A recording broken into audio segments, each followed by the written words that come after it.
is WION. World is one. This is your prime time. And you are watching Gravitas.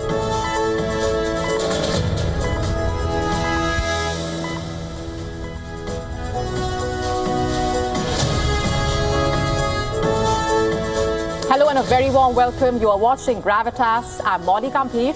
Let's get started.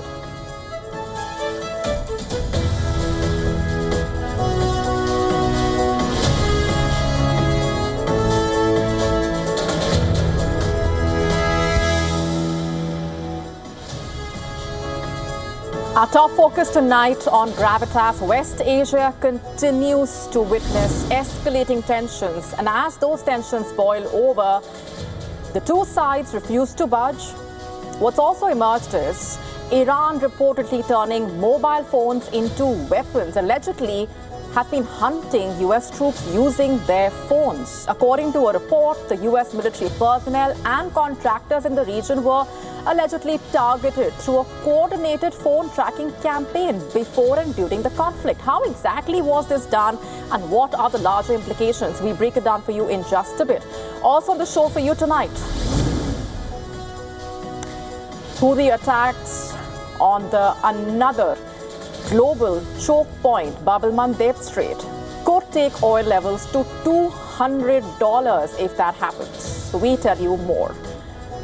After Kashmir, Balochistan, Afghanistan, Pakistan could be forced to target the Houthis in Yemen. Lebanon arrests Israel's spy who killed Hezbollah leaders. There's a new kind of scam ripping off millions, allegedly using political leaders' images. You don't want to miss this. A study is warning rising sea levels, intense heat waves to hit Tamil Nadu as well as Kerala coast. A 67-million-year-old T-Rex fossil sells for over $50 million to a mystery buyer. What's being called a ghost station in India with virtually no passengers, no staff, no trains, nowhere to go. All this and a lot more coming up.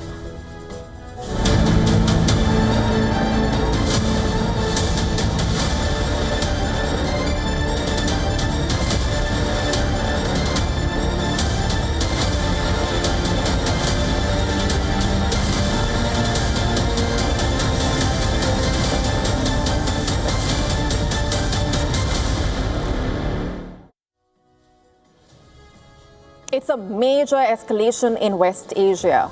For yet another day in a row, Iran and the United States have exchanged fire. It's a dangerous new phase. But is this going to become the new normal for West Asia?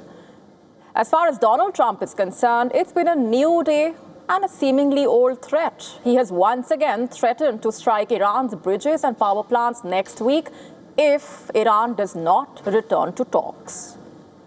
In fact, in a Fox News interview, Trump was asked if he believes that the Iranians are serious about making a deal. You know what he said? According to him, they have no choice. That's what Trump reportedly said. But is that really the case? As of now, Iran continues to up the ante, both through high voltage attacks as well as sharpened rhetoric. In fact, Iran has been reportedly turning mobile phones into tracking weapons, allegedly hunting US troops through their phones. Here's how. According to a report in the Financial Times, as per telecom data, cybersecurity experts, officials familiar with the matter, US military personnel and contractors in the region were allegedly targeted through a coordinated phone tracking campaign before and during the conflict. Let's just break it down for you. What the report says, they appear to have been exploiting weaknesses in mobile phones roaming systems using something which is called SS7 pings. SS7 pings. They could have been used as a tool. What exactly are they?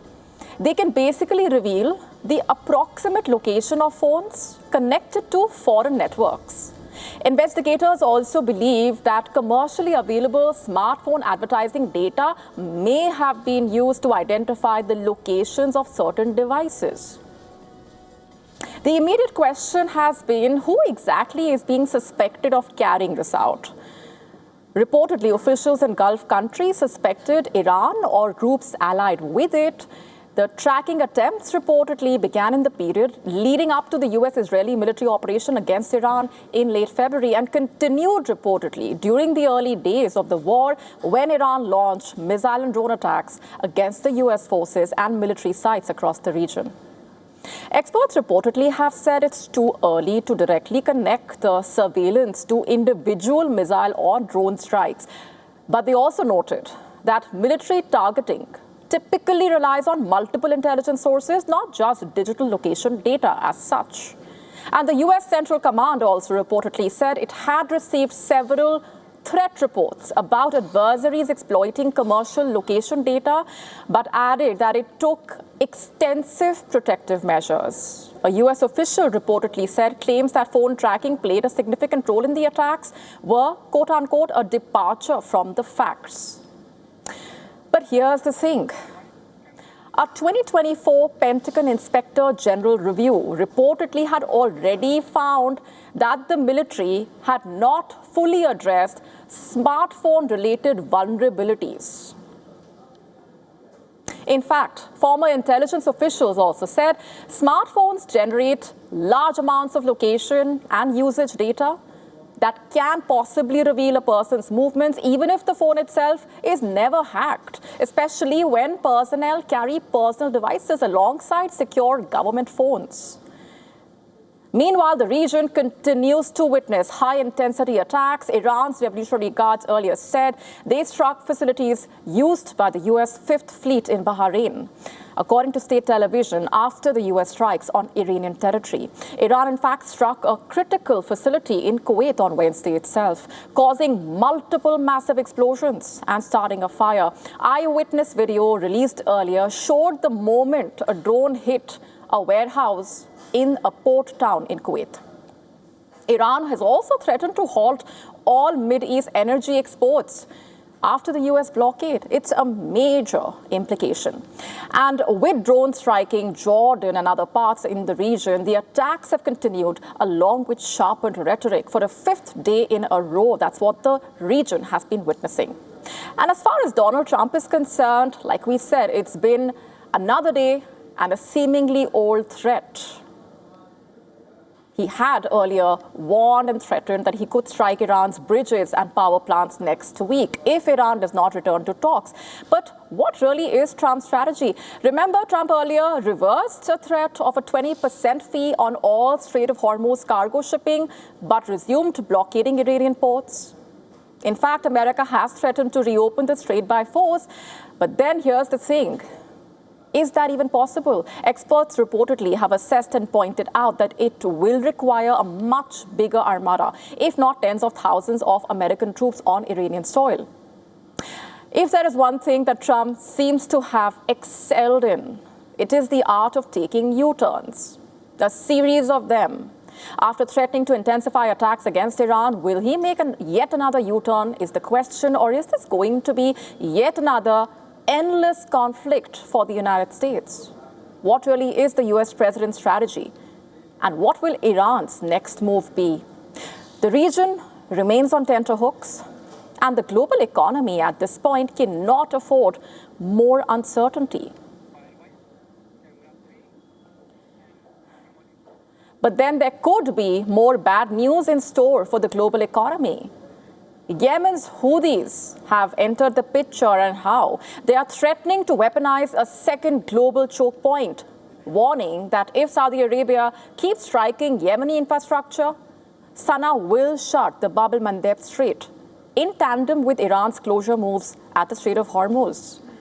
That combined blockade, basically, according to the Houthis, could send oil to $200 a barrel. The threat follows Saudi strikes on Sana'a airport, a Houthi missile and drone retaliation on Saudi Arabia's airport as well, ending that series of escalations and de-escalations at the same time. In fact, the numbers also giving you a sense of the panic. Brent has surged over 15% since Friday. trading over $85 a barrel, its highest since the month of June. The surge coming after Washington resumed strikes on Iran and reimposed a naval blockade on Iranian shipping through Hormuz. Tanker crossings through Hormuz have collapsed more than 50%, remember, with just 57 transits recorded over a weekend that once saw 130 ships daily. Donald Trump has since dropped his proposed 20% Hormuz transit toll after shipping industry pushback. Those strikes on Iran continue. Remember, Bab el-Mandeb adds a second front here. It basically carries roughly 10 to 12% of global maritime trade. And of course, is critical for Saudi crude rerouted to the Red Sea port of Yanbu after Hormuz disruption started.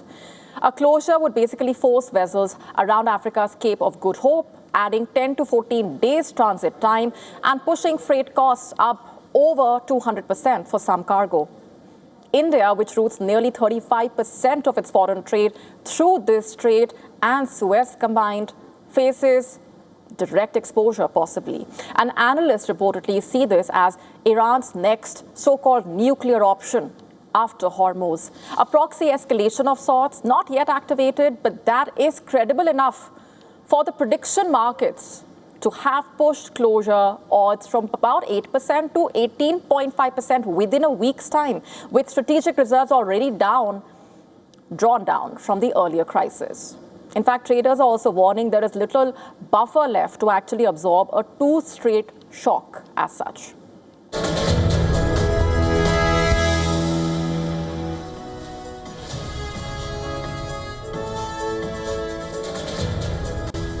Pakistan is facing a high-stakes loyalty test as tensions between Saudi Arabia and Yemen's Houthis escalate. One question is growing louder.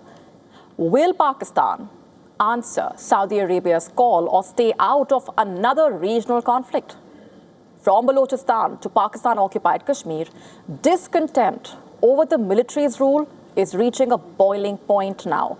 Bound by its defense ties with Riyadh, Islamabad may face growing pressure as the Iran-backed Houthis raise the stakes. And the big question, will Pakistan send its forces to fight the Houthis? Or is this another diversion by Asim Munir to try and shift the focus from the growing challenges at home?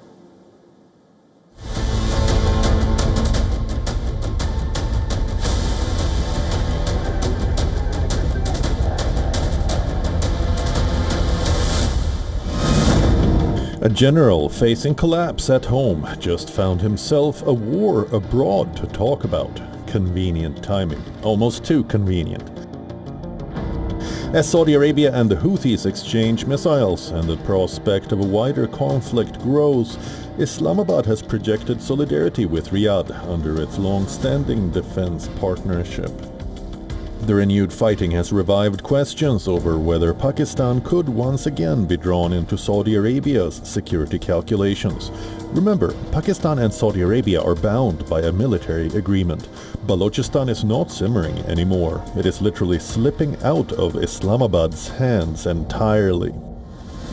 This month, Baloch insurgents killed dozens of security personnel in coordinated strikes on convoys and checkpoints.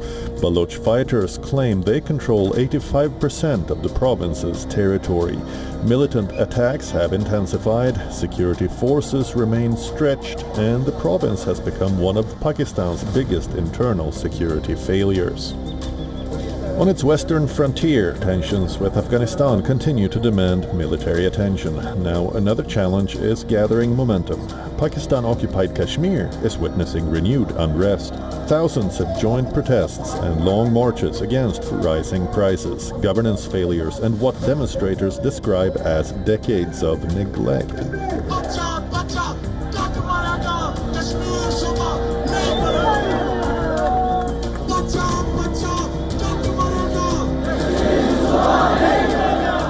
India has cited the protests as evidence of deep public frustration in the territory. At the center of all this stands Pakistan's Army Chief, Field Marshal Asim Munir. He faces growing scrutiny over Pakistan's economic crisis, internal instability, and mounting public anger. That is why some analysts are asking, is the renewed emphasis on defending Saudi Arabia also serving another purpose? Projecting strength abroad while attention shifts away from trouble at home. It would not be the first time a government facing domestic pressure has highlighted an external security challenge. There is another strategic complication. Saudi Arabia has repeatedly helped Pakistan through financial crises with loans, oil facilities and economic support. Islamabad owes Riyadh more than diplomatic goodwill, yet openly confronting the Iran-backed Houthis carries serious risks. Pakistan shares a sensitive border with Iran and has spent years trying to balance relations between Tehran and Riyadh. A military commitment could upset that balance precisely when Pakistan can least afford another front. Iran has shown that it has the firepower to cause severe damage to its adversaries. The reality is stark. Pakistan's biggest battlefield today is not Yemen. It is its own economy, its own insurgents, its own streets. And until those challenges are contained, any talk of opening another front may look less like strategic confidence and more like a diversion from a crisis unfolding at home. Bureau Report, WION The World is One. Time now to get you the global headlines, taking you around the world in 120 seconds. Power was restored across Cuba on Wednesday after the third nationwide outage in less than 10 days. Cuba is reeling from its worst economic crisis in decades, one made worse by the fuel blockade imposed by US President Donald Trump in January. Kenya's High Court has dismissed a plea seeking to legalize use of cannabis by Rastafarians for religious purposes.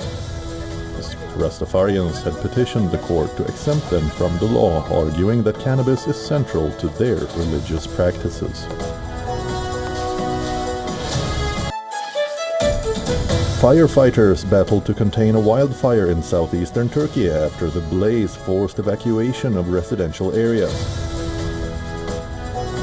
The wildfire broke out on Tuesday afternoon and burned through the night. Over 1,000 people were evacuated as a precaution.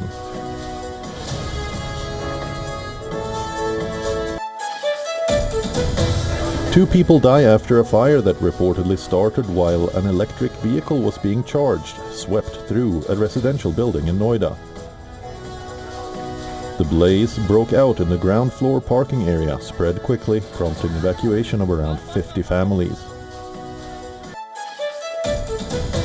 India has approved the expansion of a key semiconductor program with fresh capital of over $13 billion. The capital will be deployed to develop intellectual properties and chip designs, setting up more fabrication plants and boosting research and development. Tom Cruise, Robbie Williams and Jennifer Hudson are among the stars of a glittering lineup set to perform in the World Cup closing ceremony. The event will take place at New York's New Jersey Stadium on Sunday to mark the end of the 2026 International Soccer Tournament.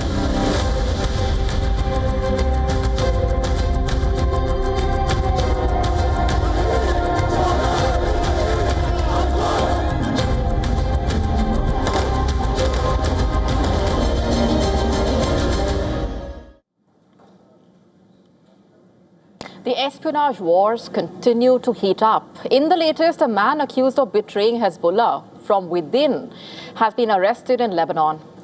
Lebanese investigators say he was an Israeli spy who helped identify targets for the assassination of some of Hezbollah's top military leaders. It's a major development. And if confirmed, the case would basically mark one of the most damaging intelligence failures the Iran-backed group has suffered in years. A Lebanese judicial official involved in the investigation described the suspect to AFP as a high-level Israeli agent with close access to Hezbollah's leadership.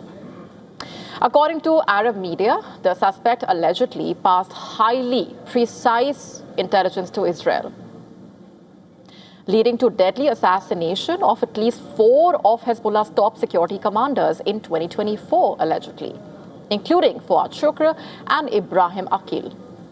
Fuad Shukr, remember, was Hezbollah's top military commander and a senior advisor to Hezbollah chief Hassan Nasrallah, while Ibrahim Aqil served as the commander of Hezbollah's elite Radwan force and acted as the group's second-in-command for the military operations.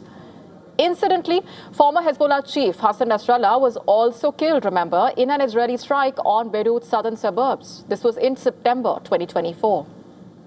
Lebanese security agencies reportedly detained the suspect at Beirut's airport as he prepared to board a flight to Iraq and leave the country. The man, who is from southern Lebanon, reportedly traveled frequently to Iraq, where his wife is from. And from Iraq, he then traveled to Turkey, reportedly, where he allegedly met officers and agents linked to Israel's Mossad intelligence service and handed over intelligence on targets in Beirut. And prior to his arrest, Lebanese authorities were allegedly tracking his movements as well as monitoring his calls with contacts from abroad. And this is not an isolated incident. According to reports, more than 30 people have been arrested by the Lebanese authorities on suspicion of supplying Israel with intelligence on Hezbollah facilities and the movements of its members during the 2023 and 2024 wars.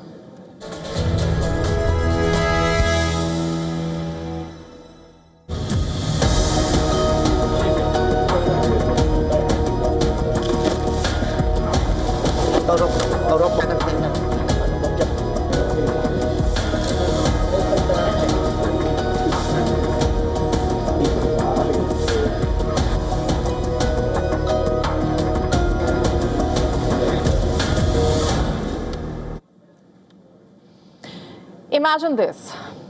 You get a private invitation to meet your country's leader. The video call seems real, the leaders sound real, the officials on screen could also seem genuine. You thank them, you trust them, and minutes later, $3.8 million are gone, snatched away from you, just like that.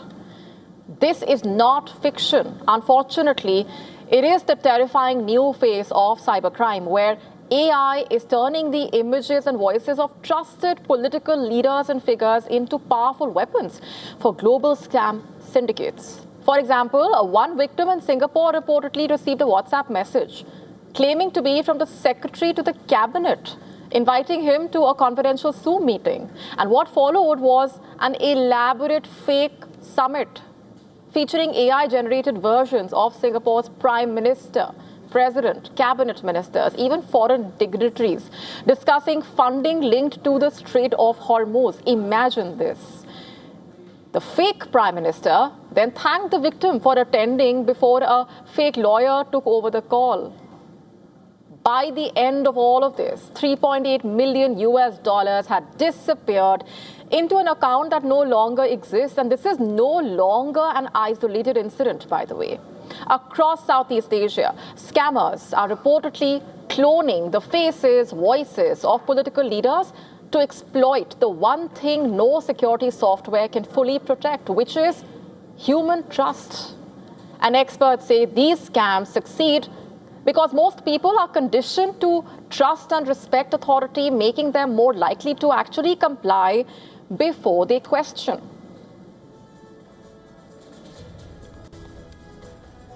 Meanwhile, in Indonesia, shortly after the leader's election victory, a convincing AI video purportedly appeared to show him offering government aid. Thousands reportedly believed it. Victims across 20 provinces paid so-called administrative fees of up to $55 for benefits that never existed. In the Philippines, meanwhile, fraudsters used the president's face in a deepfake video promoting an online trading scheme. Listen to this. One victim reportedly lost $1.5 million before realizing it was all fake. An Interpol report released in June calls AI-powered crime one of Southeast Asia's fastest growing threats. The Interpol further claiming that discussions about deepfake technology on criminal forums surged by 600% during a 5-month period in 2024. 600%. Imagine that. The United Nations Office on Drugs and Crime also warning that AI tools are now becoming a standard part of scam operations across Southeast Asia and beyond. Interpol estimates global cybercrime losses reached 10.5 trillion US dollars in 2025, with the threat expected to only grow sharply by the end of the decade. Experts say the best defense is pretty simple: never trust a high-stakes request simply because it seems authentic. Don't reply to the same message or caller. Instead, verify through a completely different channel. Call the person directly, use another platform possibly, or even meet them in person if possible. And ask an unexpected question, because AI can copy a face, it could clone a voice to try and make it seem genuine, but it often struggles when forced off script.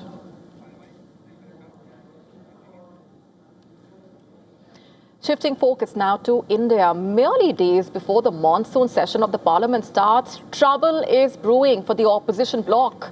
The Sharad Pawar-led NCP-SP, a key constituent of this alliance, has hinted at backing the Narendra Modi-led government at the centre if a bill on delimitation is tabled again.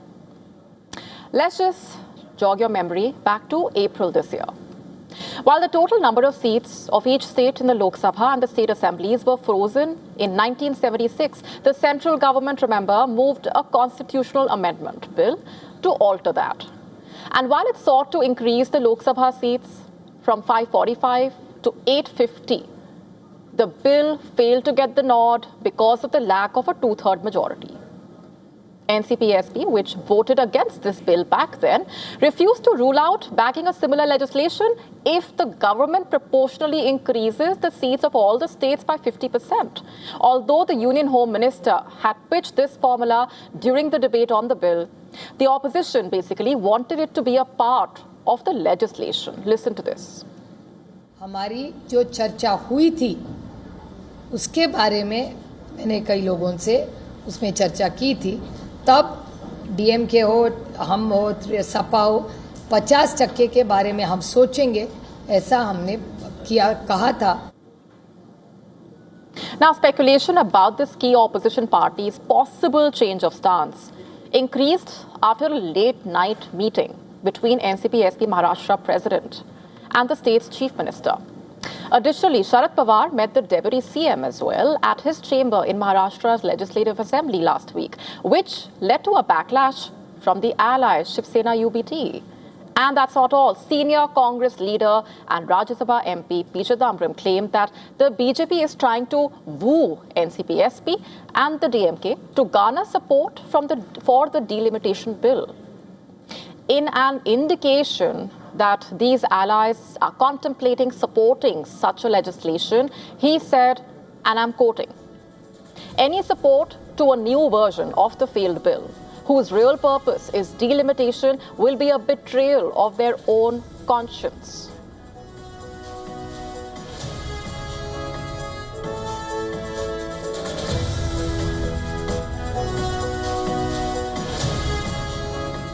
Let's now ask a question. Why is the NCP-SP under the lens in such a way?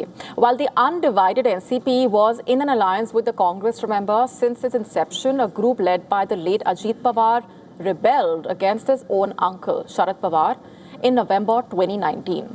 Although he took oath as Deputy CM in a BJP-led government in Maharashtra, this experiment lasted only for 80 hours. However, he succeeded in July 2023 by joining the NDA government.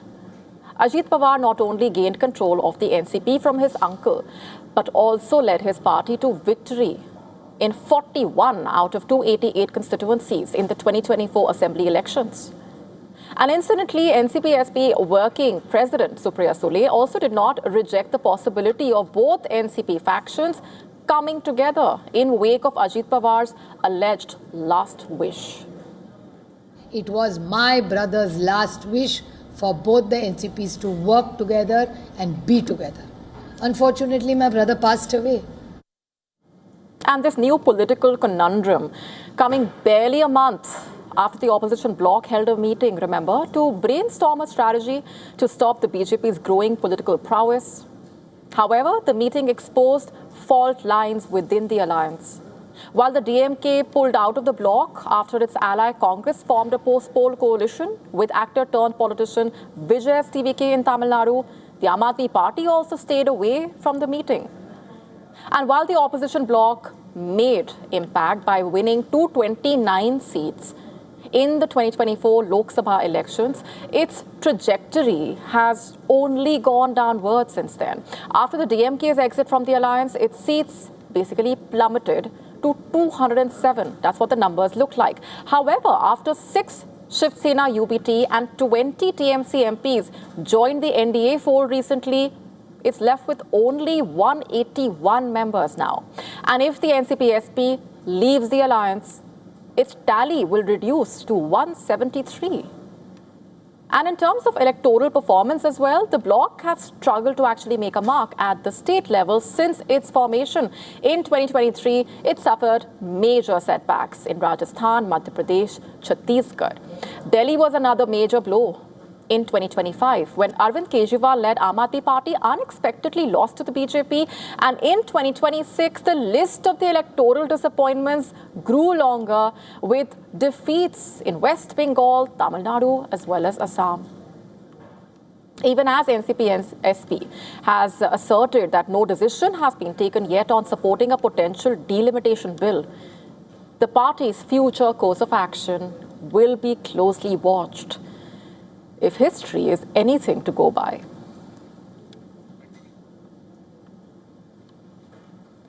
The mortal remains of philanthropist and visionary Shri Nandkishore Goenka were consigned to flames in Haryana. The patriarch of the Esser Group family and father of the Esser Group chairman, Dr. Subhash Chandra, passed away in Mumbai on Monday at the age of 96.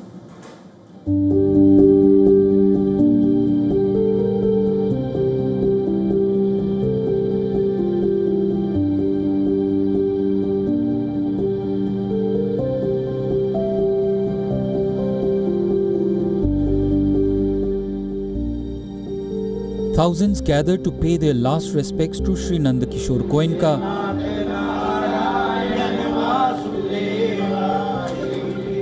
an RSS veteran and a noted social worker whose life was defined by strong values, humility, compassion, and unwavering dedication to serve the society.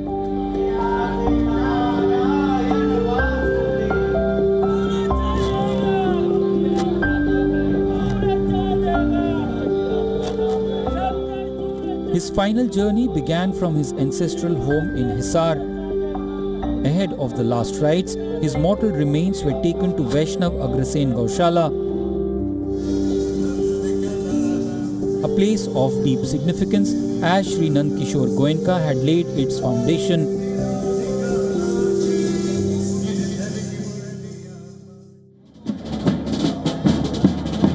Well-wishers gathered at the Gaushala to bid an emotional farewell to late Shri Goenka. Several prominent leaders, including Union Minister Manohar Lal Khattar, former Union Minister Dr. Harshvardhan, Minister from the Haryana government and lawmakers were present at Agroha Dham, where the last rites were performed. Shri Goenka's son and SL Group chairman Dr. Subhash Chandra announced setting up of a university with a fund of 100 crore rupees in the memory of his father. हम परिवार के चारों भाइयों ने ये निर्णय किया क्योंकि ये इलाका पूरा एंटरप्रेन्योर्स का इलाका है, तो सरकारी संस्थान, education institution, entrepreneur development institute Ahmedabad, उनसे हमने एग्रीमेंट किया है और यहाँ पर एक यूनिवर्सिटी गोयनका जी के नाम से स्थापित करेंगे।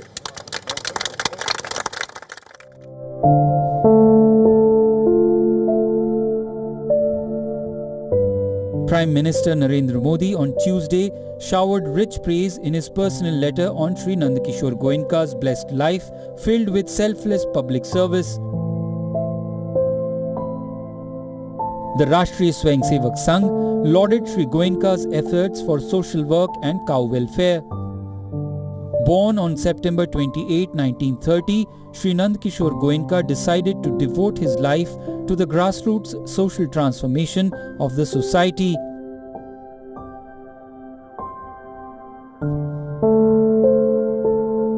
Being a committed Swayamsevak of RSS, he spent years of his life organizing social events and promoting social harmony among people.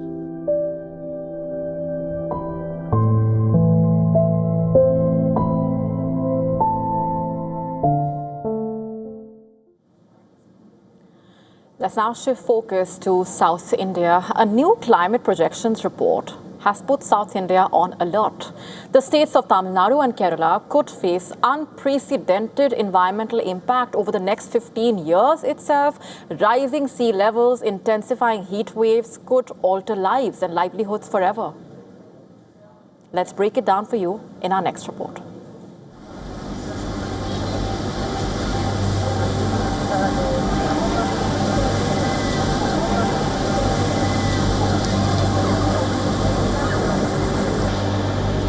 For centuries, the sea has been a source of life for India's southern coast. But now the same waters are becoming a warning.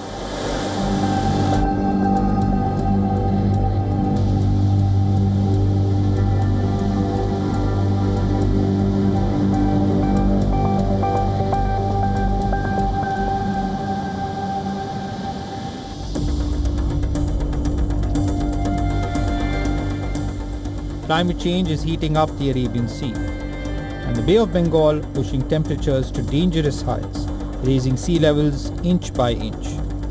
Scientists say Tamil Nadu and Kerala are emerging as climate hotspots, where longer heat waves and rising seas could reshape lives, livelihoods and coastlines.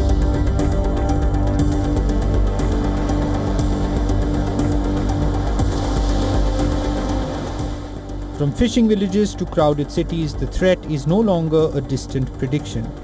It is unfolding in real time.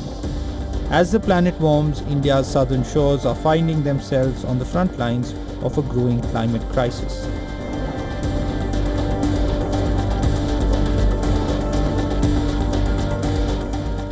The warning has been sounded in a new report titled Indian Coastal Region Climate Projections 2021 to 2040. The report warns that Tamil Nadu and Kerala could witness a surge in temperatures during summer. Heat waves, which currently last for 3 to 5 days during peak summer months, could extend to 8 to 9 consecutive days over multiple periods of time during a season.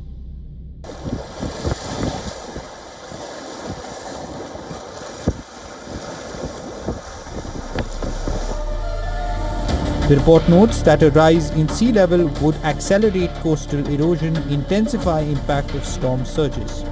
States like Tamil Nadu, which are over 900 kilometers of coastline, could gradually lose beaches and coastal ecosystems. Infrastructure along the shorelines will also be under increased risk. And as sea levels rise, groundwater in coastal areas may become increasingly saline. The warning signs are no longer hidden beneath the waves, they are washing ashore. Every record-breaking heat wave and every inch of rising sea is a reminder that climate change is rewriting the future of India's southern coast. For millions living along the shores of Tamil Nadu and Kerala, adaptation is no longer a choice but a necessity. Here a report WION The World is One.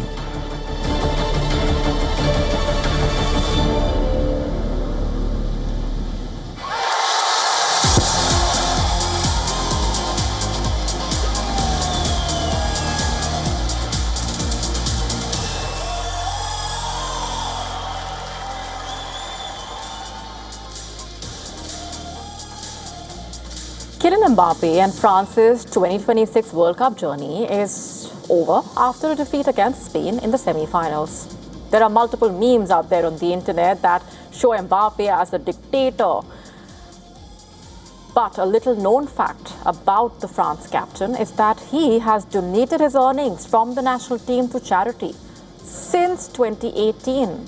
Mbappe's quest for another World Cup title might have ended, but he has been one of the standout performers of the tournament.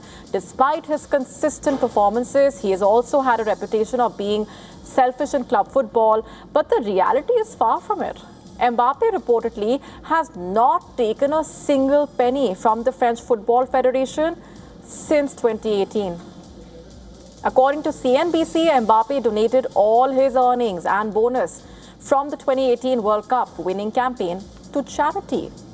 And that total is almost $500,000. And multiple reports in France suggesting that he has continued to donate his salary ever since.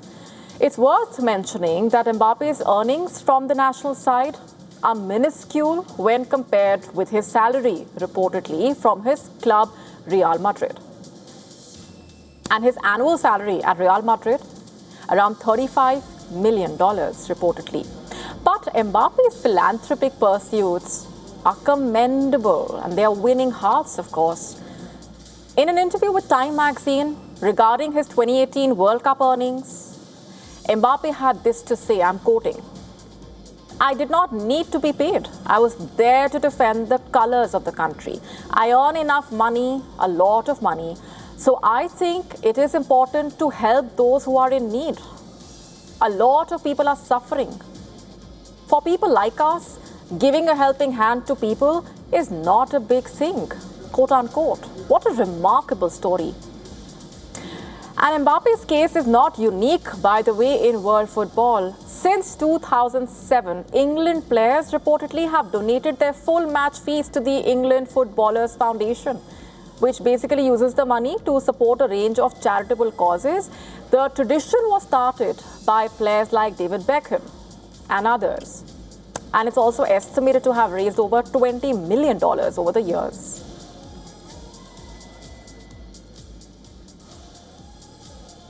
In Spain, meanwhile, fans are celebrating following that victory over France. All eyes now are on the finals, of course. Who would win between Argentina and England to take on the Spanish team is the big question. But football has also produced an unlikely geopolitical moment. As the FIFA World Cup enters its climax in the US, one of Washington's biggest adversaries, Iran, has picked its favorite. And it's not just about football. It's about politics, diplomacy, and a message to the world. Take a look. 90 minutes, one football match. But behind every pass and every goal lies a much bigger story. First, let's talk about the beautiful game. Spain ended France's dream of a third World Cup triumph, taming their star-studded attack in a 2-0 victory to reach the final. Spain is in the final, and I think we're going to win it because this was an early final. Let the English or the Argentinians get ready, because here we go. This is crazy. Here we go.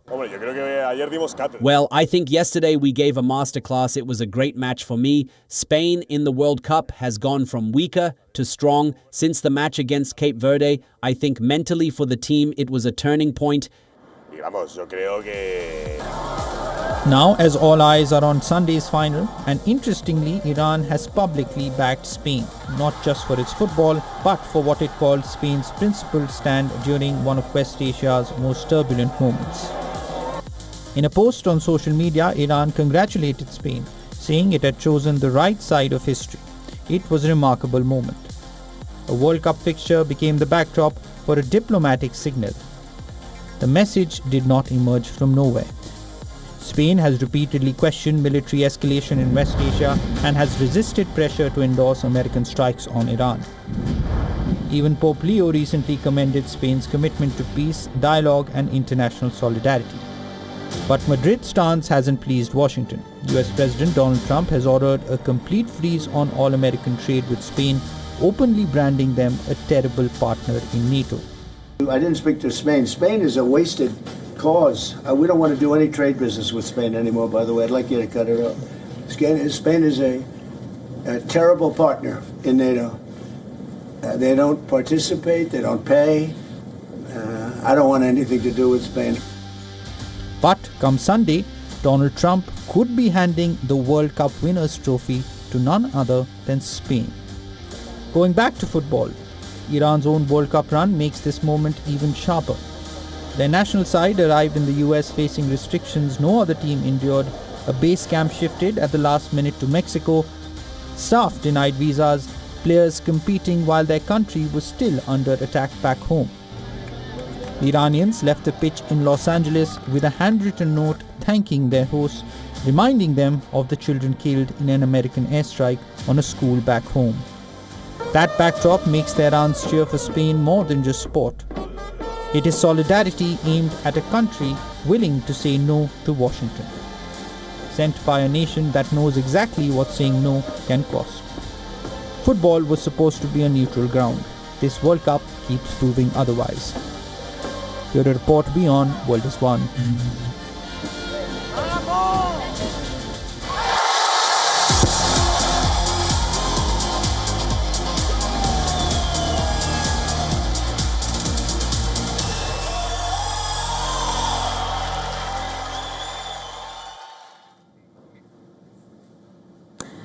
Time to get you some offbeat stories that could leave you surprised, intrigued, scratching your head, or just entertained. The world's most famous predator is changing course from the beaches of US to the coast of Australia. Scientists are tracking a steady rise in shark sightings and encounters. As the oceans warm up, the delicate boundary between human beings and nature is breaking down, it seems. Our next story explaining the reasons.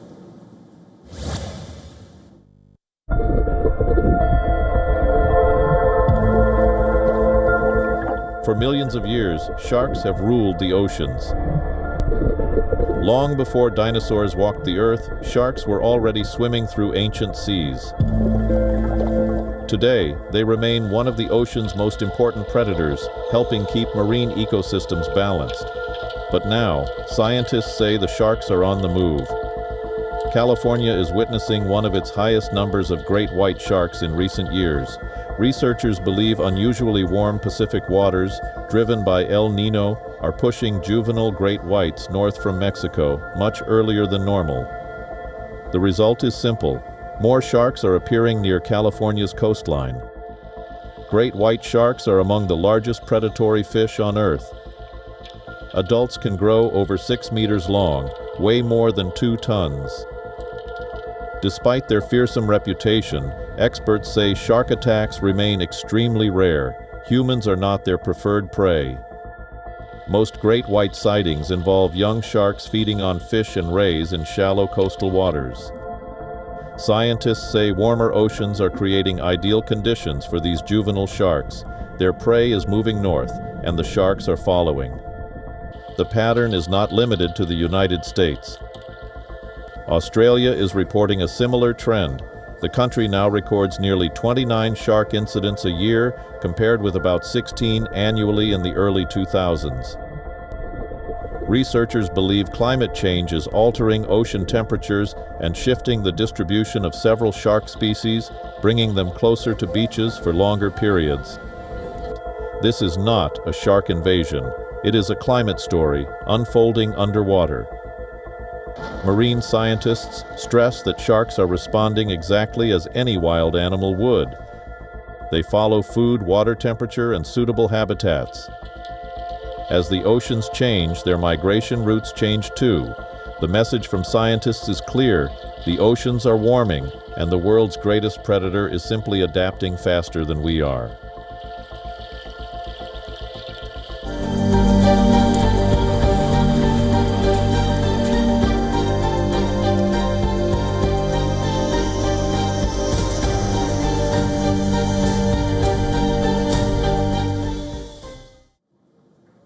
Time now for another offbeat story. This one is about a rather unusual railway station in Bhopal in India. Despite being reportedly completed 2 years ago, trains do not stop here, staff does not come here, and passengers never arrive. And this has sparked off speculation whether the station is actually haunted. Let's take a look at these visuals of the station, which was constructed at a cost of 60 million rupees, by the way.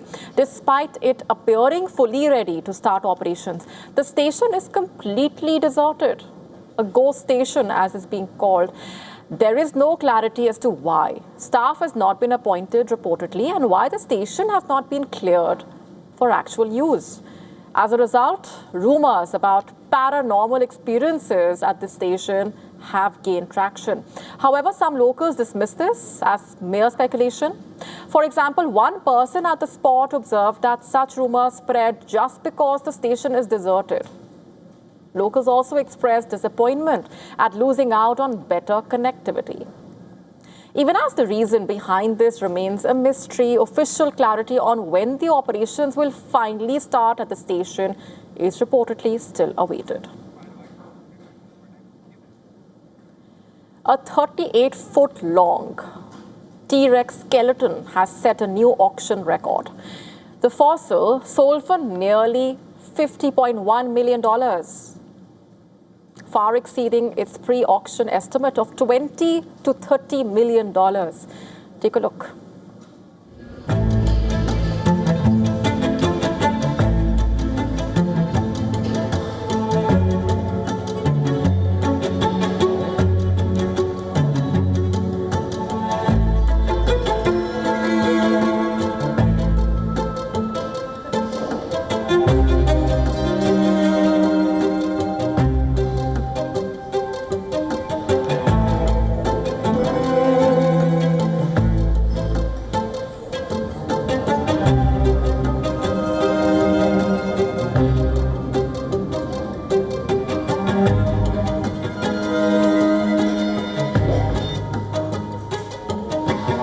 We are honored to offer Lot 20, the Tyrannosaurus Rex, affectionately known as Gus, one of the largest and most complete T-Rex ever found. We can start the bidding here at $17 million, at $18 million, $22 million, at 22 with Cassandra, 24 with Frank Everett at $24 million.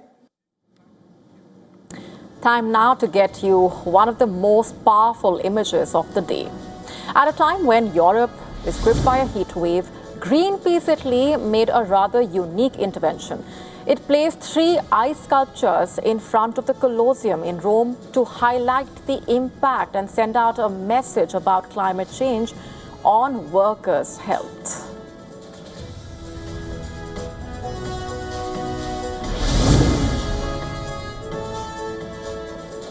And as we wrap up, let's now get you these 3 big stories and events to watch out for tomorrow. US President Donald Trump is set to deliver a major address with key policy announcements expected. In fact, the president has said Thursday's address will focus on free and fair elections and include what he called really big news.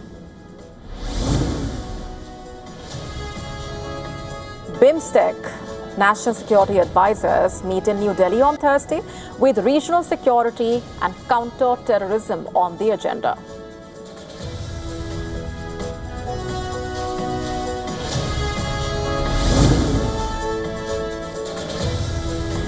Celebrated globally by millions, the Jagannath annual Rath Yatra commences on July 16 across India, with thousands of devotees expected to take part.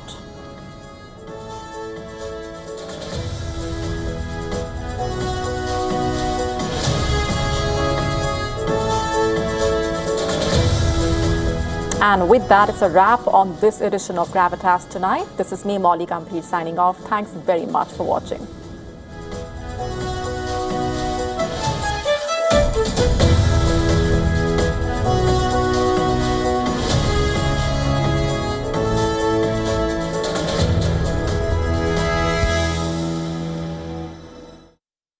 WION, India's global voice, the channel that brings you the biggest stories from across the world through India's lens. Now available in more than 190 countries worldwide, because we believe that the world is one. Watch us in Africa, Europe, USA and Canada, South America, Asia Pacific, Middle East and North African regions. Also available on these digital platforms across the world. WION, World is One. Campaigns, elections, alliances, controversies, and power play. Stories that analyze global and domestic politics. A dedicated show with varied perspectives expert take, citizens' voices, detailed ground reports, and in-depth coverage from political corridors of the world. This is Race to Power, only on WION. In-depth coverage of global issues broken down into facts, figures, and simple words. Backed with analysis from field experts who truly matter, because we believe in decoding the real picture for you. So you get a much wider and deeper understanding of stories from around the world, a 360-degree analysis. An award-winning documentary series, week after week creating the maximum impact. Watch WION Wide Angle at these times on WION. World is One. The Israeli drone is above our heads all the time in Lebanon. More than 200,000 civilian homes have been destroyed. This looks like it used to be a toy for a little girl.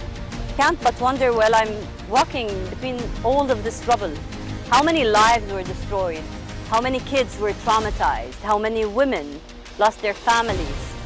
If this isn't a war crime, then what is? From the southern suburb of Beirut, I'm Radi Francis for WION. World is One.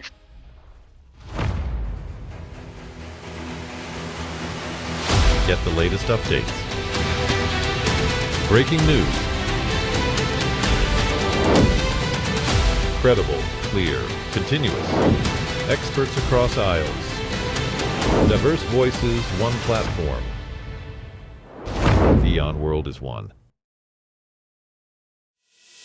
In this rapidly changing world, is your health keeping pace? Best practices and breakthroughs, busting the hype with real insights.